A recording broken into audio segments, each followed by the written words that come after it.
Hi guys, வணக்கம். ஒரு குட்டி விழிப்புணர்வு.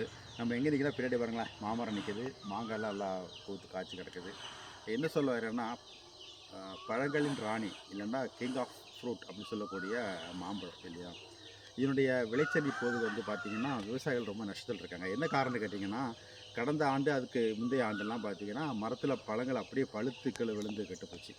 அது அவங்ககிட்ட கேட்கவே என்ன சொல்கிறாங்க அப்படின்னா, மாங்காவுக்கு விலை இல்லை.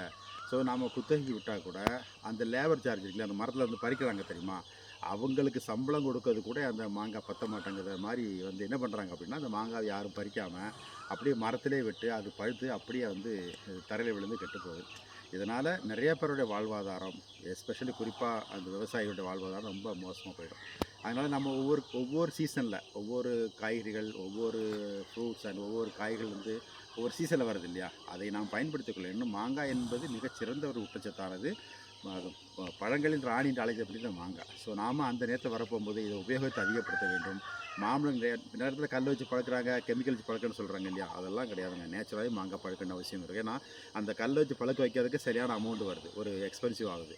இப்போவே மாங்காய்க்கு விலை இல்லைன்னு வரப்போகும்போது அவங்க அதெல்லாம் செஞ்சு விற்பாங்களா? ஸோ அது வாய்ப்பே கிடையாது. அதெல்லாம் சும்மா புறணை கிளப்பி விடுறாங்க.